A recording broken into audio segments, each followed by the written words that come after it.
कब तक पिएगा गरीब आदमी? जो गरीब इंसान है वो कब तक खरीद के लाएगा पानी? कितना पानी खरीद के पिएगा? पैसे से हमारा इंसान तो आ नहीं सकता है। सबसे बड़े दोषी तो वही है। अस्पताल भी नहीं पहुंच पाई थी अचानक से। हाँ, अस्पताल ले जाने का टाइम ही नहीं मिला ना हमको। अचानक से ही मतलब उनकी डेथ ही हो गई। ले जाते रास्ते में ही एक्सपायर हो गए। वापस लेकर आए हम लोग को। इस वक्त हम मौजूद हैं इंदौर के वार्ड नंबर 11 में, विधानसभा क्रमांक 1, जहां पर दूषित पानी पीने से कई लोगों की मृत्यु हुई है। जो तस्वीर आपने देखी वो तस्वीर है सीमा प्रजापति की, 50 साल की उम्र। दूषित पानी के सेवन की वजह से अस्पताल भी नहीं पहुंच पाई और उनकी मृत्यु हो गई। इस मोहल्ले में लगभग हर घर से कोई ना कोई अस्पताल में भर्ती है। सीमा जी की भी अचानक तबीयत खराब हुई। उनके परिवार के साथ हम मौजूद हैं। ये उनकी बहू हैं और हम उनसे जानेंगे पानी कब से खराब आ रहा था और कैसे जो आपकी सांस है, कैसे उनकी तबीयत खराब हुई, क्या हुआ?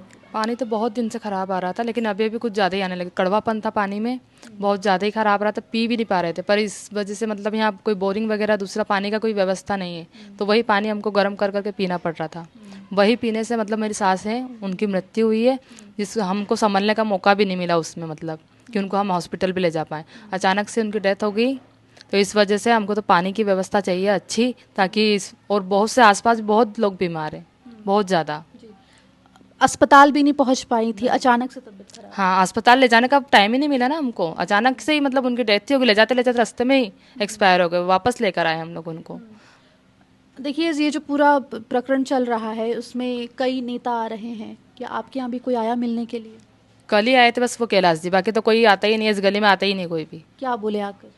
कुछ भी नहीं बोले ना। वो बोले हाँ बोरिंग नहीं है, बोरिंग करवा देंगे ना, बोरिंग करवा देंगे, बाकी कोई दिक्कत नहीं। पानी का भी बोलो तो बोले हाँ हो जाएगा, बाकी होता नहीं है। हो जाएगा लेकिन होता नहीं है। घर में क्या और लोगों की भी तबीयत खराब है? हाँ, मेरे हस्बैंड की भी तबीयत खराब है। मामा जी की लड़की है, उनकी भी मतलब तबीयत ठीक नहीं है। उधर आगे 2 मामा जी रहते हैं, वो भी मतलब एक एडमिट है। सभी की तबीयत खराब चल रही है ना। पास में आसपास भी बहुत लोग बीमार हैं। जी बिल्कुल। देखिए, सीमा जी के बेटे भी यहाँ पर हैं और हम उनसे भी बात करेंगे। भैया हैं। भैया, तबीयत अचानक से बिगड़ी, क्या हुआ था उस वक्त? मम्मी की तबीयत अचानक से बिगड़ी है और हम अस्पताल ले जा रहे थे तो रास्ते में ही शांत हो गए, एक्सपायर हो गए। तो पहले से कोई शिकायत कर रही थी कि तबीयत खराब लग नहीं, रही? पहले से कोई शिकायत नहीं। हमने रात में सबने खाना खाया, सब मतलब बनाया खाया। मम्मी ने ही बनाया था खाना, हमने सबने खाया बैठ के साथ में। 11 बजे वो सोए हैंगे ताप के बाहर, और फिर आए अंदर और सवेरे ऐसा हो गया एकदम से। हम अच्छा, अस्पताल ये जो पानी लगातार खराब आ रहा था, इसको लेकर क्या कुछ आप लोगों ने किया? उसको लेकर क्या बात की बाहर जाकर? पानी खराब आ रहा है तो मतलब दूसरों ने करी कंप्लेन। अब हम तो घर पे रहते नहीं, मैं तो सुबह 8 बजे चले आता हूँ, रात में 8-9 बजे आता हूँ, तो हम तो बोरिंग का पानी पीते हैं। महिलाएं शिकायत कर रही थी पानी? हाँ, मम्मी ने मेरे को रात में ही बोला था, तो मैंने मम्मी को बोला भी कि मैंने अपन सवेरे आरओ खरीद लाएंगे, गंदा पानी आ रहा तो। अब हमको सवेरे मौका ही नहीं मिल पाया।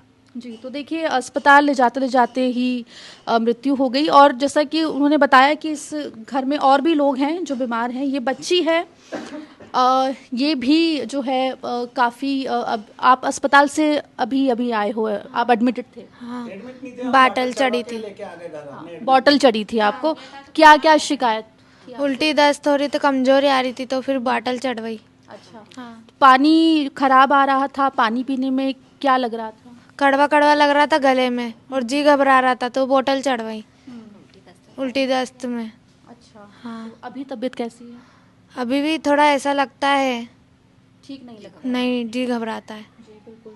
तो ये पूरा परिवार है और देखिए, इस परिवार में अधिकतर लोग अभी भी बीमार हैं।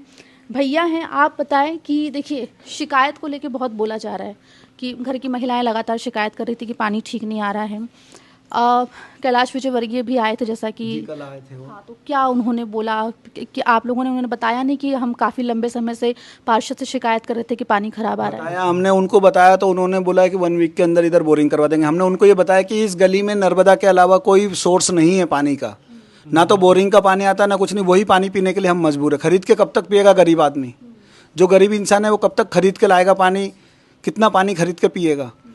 तो उन्होंने बोला कि 1 वीक के अंदर इस गली में बोले सरकारी बोरिंग हो जाएगा। और जो सरकार की तरफ से बोला गया था वो चेक दे के गए हैं वो। अब पैसे से हमारा इंसान तो आ नहीं सकता है। लेकिन हम तो बस इतना ही बोलेंगे कि इस स्थिति पे जल्दी से जल्दी काबू पा जाए ताकि और नहीं हो, क्योंकि हमारी गली से 10 जने एडमिट हो गए ये हादसा होने के बाद में। मेरी सिस्टर की डेथ होने के बाद में बगल से गली के 8 से 10 व्यक्ति अभी तक एडमिट है। मेरी मौसी का लड़का आईसीयू में है। मेरी लड़की की तबीयत खराब हो रही थी। मेरी सिस्टर की डेथ होने के बाद में तो हमने इसको एडमिट नहीं किया, बाटल चढ़ा के हम वापस घर लिया है और दवाई गोली दिलवा रहे हैं उसको। तो अभी भी तबीयत जो है वो लोगों की लगातार ख़राब है, अलग अलग अस्पतालों में इलाज चल रहा है। प्रशासन लगातार आश्वासन दे रहा है, लेकिन जैसा कि भाई साहब ने भी कहा कि जो चला गया मुआवजा राशि क्या उनके लिए काफ़ी होती है, जो ज़िंदगी भर का गम उनको दे के गया है ये पूरा जो ये प्रकरण हुआ है दूषित पानी का, क्या वो 2 लाख रुपए की मुआवजा राशि उसको पूरा कर पाएगी? ये बड़ा सवाल इस पूरे इंदौर में दूषित पानी के प्रकरण के बाद उठता हुआ दिखाई दे रहा है। सवाल ये भी कि आखिर पार्षद जिनके पास इस गली का लगभग हर व्यक्ति शिकायत लेकर गया, उन्होंने शिकायतों पर ध्यान क्यों नहीं दिया, ये भी एक बड़ा सवाल है। कैमरा पर्सन, ये पानी सप्लाई होता था, ये ध्यान उन्होंने रखना था। आम आदमी तो यही बोलेगा कि भाई पार्षद को जाके बोलेगा, पार्षद जी ने भी ध्यान रखना था और जिनकी देखरेख में पानी सप्लाई होता था, सबसे बड़े दोषी तो वही हैं कि जिनके देखरेख में पानी वहाँ से सप्लाई होता था। अच्छा ये बताइए, जो सरकार ने जो एक्शन लिया है, सीएम ने जो कुछ लोगों को निलंबित किया है, उससे आप लोग खुश हैं? मैडम खुश होने से क्या, हमारा इंसान तो आ नहीं सकता। अगर यही बात पहले सीएम तक पहुँच जाती तो ये एक्शन पहले हो जाता तो आज हमारा इंसान नहीं जाता। तो समस्याओं को समय से सुना जाए, यही लोगों की मांग है, क्योंकि ये पूरा दूषित पानी का प्रकरण सिर्फ 1 या 2 नहीं बल्कि कई परिवारों को बहुत लंबा और गहरा दुख देकर गया है। कैमरा पर्सन लावण्या के साथ इंदौर से एमपी तक के लिए आकांक्षा ठाकुर।